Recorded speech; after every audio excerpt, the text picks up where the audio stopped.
yasna mau mendengar al-qaul. Al-qaul itu ke dalam balago itu al-mufrad mu'arrab, kata tunggal tapi pakai alif lam, artinya semua pendapat.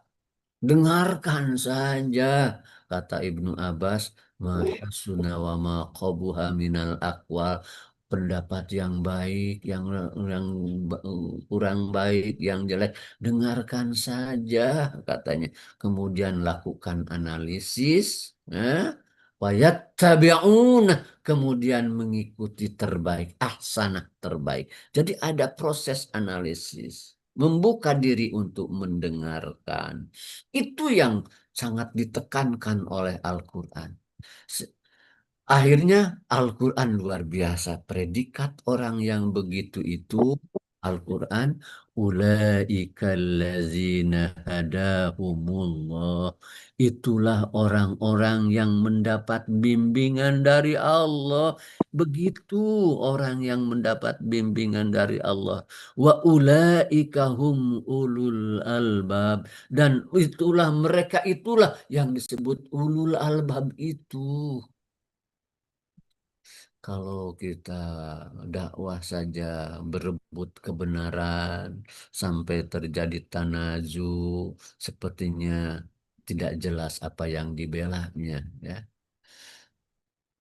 Mudah-mudahan kita selamanya mendapat bimbingan yang lebih baik. Kemudian jawaban langsung dari kalau mereka, inna kulu illa taroka ba'du alihatin. Qala inni usyhidullah wa syhadu bi anni bari'um mimma tusyrikun. Mereka ini delegitimasi dengan tuduhan yang diada-adakan, tuduhan yang palsu. Di- apa kata Ibnu Katsir, mereka menuduh Nabi Hud terkena gangguan psikologis. Kata mereka, Nuh, Hud, kami tidak hanya ingin mengatakan bahwa kamu ini kena gangguan psikologis dari sebagian Tuhan-Tuhan kami, katanya. Betul-betul Nabi Hud kalah dan terganggu oleh Tuhan. Jadi ketika argumen habis, maka serangan dialihkan kepada pribadi. Ya, tatkala bukti-bukti jelas sulit terbantah, maka serangan beralih kepada pribadi. Karena pikiran dan hatinya berpenyakit. Penyakit inilah yang menutupi kebenaran. Nafsu selalu menolak cahaya karena cahaya mengancam eksistensinya. Ya, nafsu selalu menolak cahaya karena cahaya itu mengancam eksistensinya. Ya. Maka pendidikan baru menghadapkan adab, adab dalam berdialog, tidak menyerang persona, tidak merasa paling benar, semua memiliki kemungkinan benar dan salah secara sama. Hmm. Tapi Nabi Hud luar biasa tang. Ini usyidullah. Washhadu bi abar ini barium. Jadi saksikanlah, ya, bahwa bukti-bukti awal akan menunjukkan bahwa Nabi Hud betul-betul terlepas dari apa yang mereka sekutukan, atau terlepas dari pengaruh-pengaruh yang mereka tuhankan itu. Luar biasa ketangguhan beliau. Terusnya ini akhirnya Nabi Hud setelah menantang, silahkan lakukan tipu daya sehebat apa seluruhnya dan tidak boleh dinantikan lagi, segerakan. Kenapa berani begitu? Ini tawakkaltu 'alallahi rabbi wa rabbikum. Karena sesungguhnya aku tawakal, hanya berserah kepada Allah. Allah yang mana? Allahu Rabbi. Allah yang mengurusku, yang mengasuhku, yang menyayangiku. Warabbikum. Dan juga Allah yang mengurus kalian. Bagaimana? Ma min dabbatin illa huwa akhidun binasiyatiha. Tak satu pun makhluk yang hidup melata di dunia itu, dialah yang memegang ubun-ubunnya. Dia yang menguasainya. Dia yang mengendalikannya secara penuh. Dan inna rabbi ala siratim mustaqim. Dan sesungguhnya Rabbku ala siratim di atas kebenaran yang hakiki. Di sini memastikan keberanian Nabi Hud justru karena ketawakalannya, penyerahannya yang total kepada Allah. Tawakal sebagai sumber kekuatan. Fakhruddin Ar-Razi mengatakan ini adalah puncak keimanan dan kepercayaan kepada Allah dalam ketawakalan. Orang yang bertawakal tidak takut makhluk dan tidak terguncang keadaan karena kepercayaannya, sandarannya lebih penuh dan total hanya kepada Allah. Apapun yang harus dia hadapi, apapun kenyataan yang menimpanya, tawakal bukan kelemahan, melainkan kebebasan eksistensial dari rasa takut terhadap selain Allah, terhadap apapun, kekhawatiran terhadap apapun. Wa may yatawakkal 'alallah fahuwa hasbuh, innallaha balighu amri. Orang yang bertawakal kepada Allah, fahuwa hasbuh. Allah lah yang akan mencukupkannya. Masalahnya kita yakin nggak? Kadang-kadang secara pengetahuan kita tahu kalau tawakal kepada Allah, Allah lah. Tapi dalam kenyataan prakteknya kita sering terlimbungkan dulu karena mungkin kurang yakin. Tapi itu adalah proses pembelajaran. Padahal saya tahu mestinya begini. Tapi kenapa saya seperti betul-betul terbanting-banting dengan keadaan ini, pikiranku begitu capek, hati begitu gelisah. Aduh, tapi disadari akhirnya, ya Allah, kenapa saya menjerit ke sana kemari, tidak menjerit padamu. Itu adalah proses. Semuanya mungkin mengalami, tapi itu adalah bimbingan Allah. Fahuwa hasbuh. Dia yang akan mencoba. Kenapa? Sebab inna Allah balighu Allah yang akan menyampaikan urusannya. Yang betul Allah yang akan membuat dia sampai kepada tujuannya. Allah. Itu jadi keyakinan kita. Tapi tatkala terganggu, terkurang apa ya kita capai atau usaha kita, kita betul-betul terguncang, bahkan sering menyalahkan diri, apalagi dan juga kadang menyalahkan orang lain. Nah, di sana ketawakalan kita diuji. Ada doa, doa la takilni ila nafsi wala ila ahadin min khalqika tarfatain. Ya Allah, Engkau jangan percayakan aku ila nafsi kepada diriku sendiri. Jangan engkau percayakan aku kepada diriku sendiri. Jangan engkau titipkan aku pada diriku sendiri dan kepada seorang pun dari makhlukmu, walau hanya sekejap matamu. Jangan ya Allah, jangan engkau lepaskan aku dari genggamanmu, dari bimbinganmu. Itu doa yang akan memantapkan ketawakalan. Agak panjang sedikit ya, tapi ini penggalannya. Di dalam doa itu betul-betul kita harus menitipkan, mempercayakan urusan diri kita, urusan keluarga kita, dan urusan semuanya kepada Allah. Jangan dipercayakan pada kecerdasan kita, kesehatan kita, kekuatan kita. Itu doa yang luar biasa. Jadi pendidikan harus membentuk pribadi yang menyadari keterbatasan diri sebagai makhluk, berani karena kebersamaan dan ketergantungannya kepada Allah.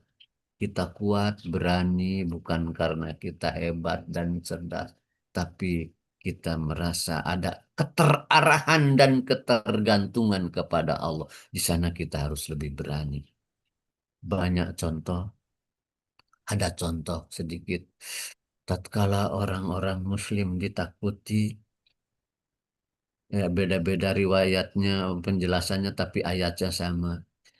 Alladzina idama kama. Oh. Orang-orang yang datangi, innan nasa qad jama'u lakum tuh katanya. Di Mekah telah bersiap-siap akan menghancurkanmu. Fakhshawhum, layaklah kamu takut. Qalu hasbunallah. Mereka menjawab, "Hah? Hasbunallah wa ni'mal wakil." Itu orang Madinah, orang Muslim ditakut-takuti, ya,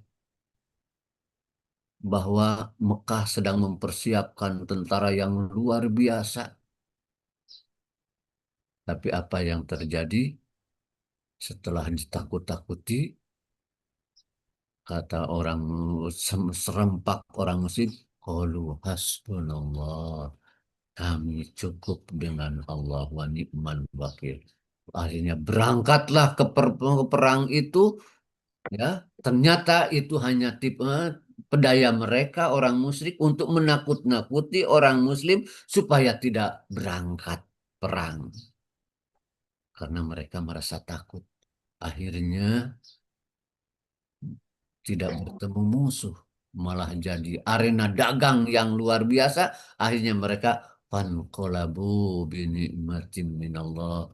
Mereka pulang dengan nikmat dari Allah yang tidak dan mereka tidak mendapat kesulitan sedikit pun. Wah, luar biasa itu. Tatkala Hamzah waktu perang Badar ditanya oleh sahabat lain, ya Hamzah, innahum aksar minna adadan. Aduh Hamzah, mereka jauh lebih besar jumlahnya ketimbang kita. Apa jawab Hamzah? Naam, walakinnana bil imani aksar kuwatan. Iya, tapi kita dengan iman jauh lebih kuat. Wah, di sanalah iman. Hmm. Sedikit lagi, in tawallau faqad ablagtu ma ursiltu bihi ilaikum. Kalau kamu yang berpaling dari aku, tapi maka ketahuilah bahwa aku telah menyampaikan risalah yang aku bawa. Dan Allah akan menggantimu dengan yang kaum yang lain. Dan kamu tidak akan tadurrunahu syai'a, tidak akan bisa membahayakan, memadaratkannya sedikit pun pada Rob itu. Inna Rabbi ala kulli syai'in hafid, Rabbku. Jadi tatkala semakin berat serangan, pernyataan-pernyataan Nabi Hud semakin kokoh ketauhidannya, semakin kuat. Jadi tanggung jawab. Tugas Rasul itu tanggung jawab menyampaikan, bukan hasil. Nama Tobari mengatakan, Nabi telah menunaikan amanahnya. Hasil dakwahnya bagaimana? Itu bukan kewajibannya. Manusia bertanggung jawab atas usaha, bukan hasil akhir. Upaya manusia hanya menjemput karunia dan pertolongannya. Kekuatan dan upaya manusia tidak memastikan hasil. Beramal tanpa keterikatan hasil, menyerahkan segalanya kepada Allah. Kita beramal tanpa harus keterikatan pada hasil. Pada jadi naon, oke, pada apa? Yang penting kita melaksanakan kewajiban yang kita menerima hasilnya apa? Kita serahkan kepada Allah. Optimisme yang kuat terhadap rahmat dan pertolongan Allah setelah usaha. Semangat belajar dan berkah dalam rangka memenuhi kewajiban. Saya akan loncat saja kepada akhir kesimpulan saja. ada beberapa, tapi sudah di. Jadi kesimpulan waktu, saya akan simpulkan saja. Tauhid merupakan cara pandang yang paling mendasar dan paling komprehensif. Alam dan kehidupan merupakan satu sistem yang komprehensif dan integratif, yang memusat pada satu sentral. Al-Ahadus Samadul Ghani. Al-Ahad satu-satunya yang memiliki kemutlakan, tak terbatas dan kesempurnaan. As-Samad semuanya bergantung kepadanya. Al-Ghani yang tak tergantung. Semuanya ke semua kenyataan, semua peristiwa ya, terkoneksikan kepada sistem keyakinan itu. Tidak ada yang melayang dalam alam ini, dalam kehidupan ini. Terjadi begitu saja. Hakikatnya adalah pembebasan manusia dari segala dominasi dan belenggu yang cenderung merusak manusia dan kemanusiaan.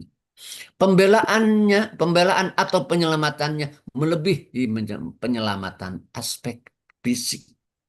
Rasulullah dan para sahabatnya terpaksa pindah ke Madinah, meninggalkan keluarganya, meninggalkan kekayaannya. Sedang menyelamatkan apa sih? Menyelamatkan tauhid, menyelamatkan keimanan. Suhaib orang kaya di Mekah jadi tidak punya rumah di Madinah. Banyak. Untuk menyelamatkan apa? Menyelamatkan akidah. Peristiwa lain, Habil, tatkala Habil dibunuh oleh si Kabil, la aktulannak, aku bunuh kau, kata si Kabil. Kata Habil, la imbasatta ilayya yadaka li taktulani ma ana bibasiti yadiya ilaika li aktulak.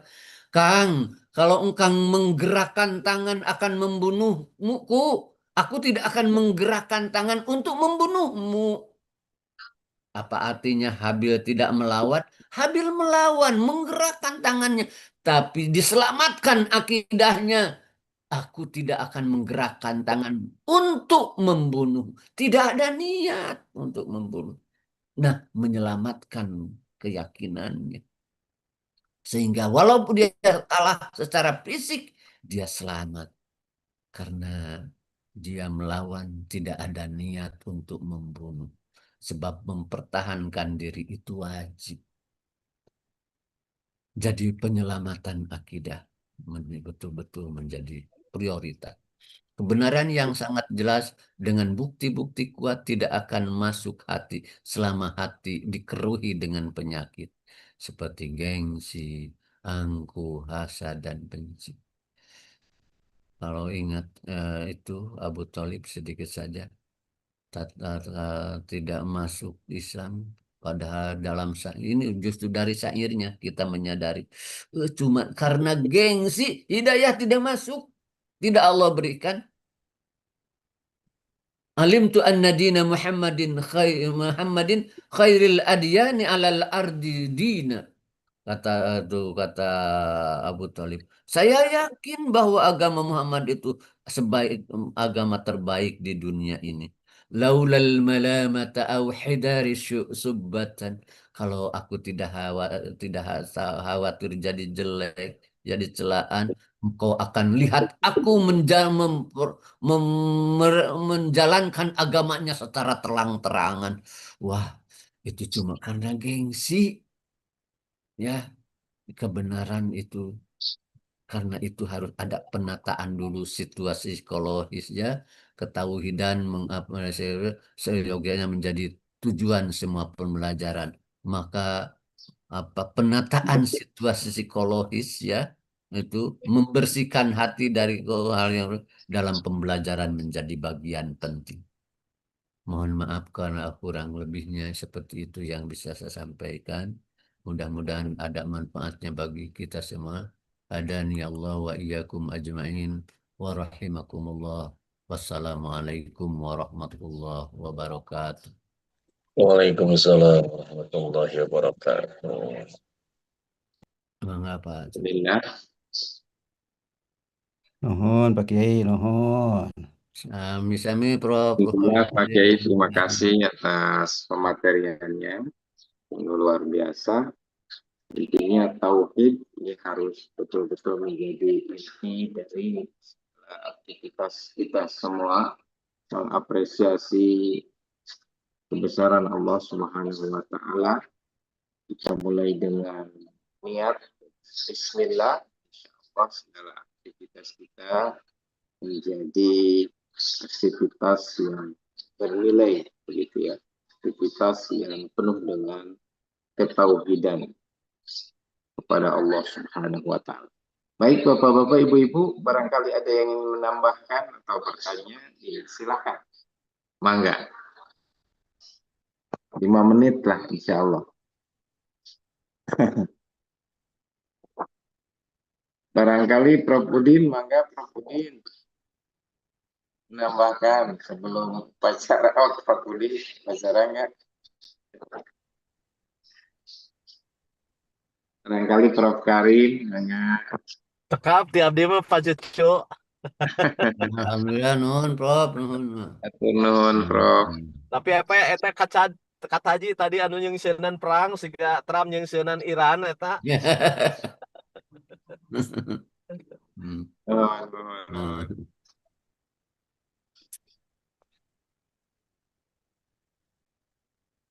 Atau orang cakapkan wae Pak. Apa Cucu lah. Mohon. Kebetulan hari ini memang acara. Mohon, mangga orang. Jadi mungkin dicukupkan untuk pertemuan kali ini. Seperti biasa Pak Kiai, sebelum ditutup mohon untuk dipimpin berdoa. Bismillahirrahmanirrahim. Allahumma salli wa sallim wa barik amin ya rabbal alamin. Alhamdulillah hamdan yuafi ni'amahu wa yukafi'u majidah. Rabbana lakal hamdu kama yanbaghi li jalali wajhikal karimi wa 'azimi sultani. Ya Allah ya Rahman ya Rahim. Ya Allah yang Maha Pengasih lagi Maha Pengampun. Ampunilah kami ya Allah. Ampunilah dosa-dosa kami ya Allah. Ampunilah kedua orang tua kami ya Allah. Kasih sayangilah mereka sebagaimana mereka telah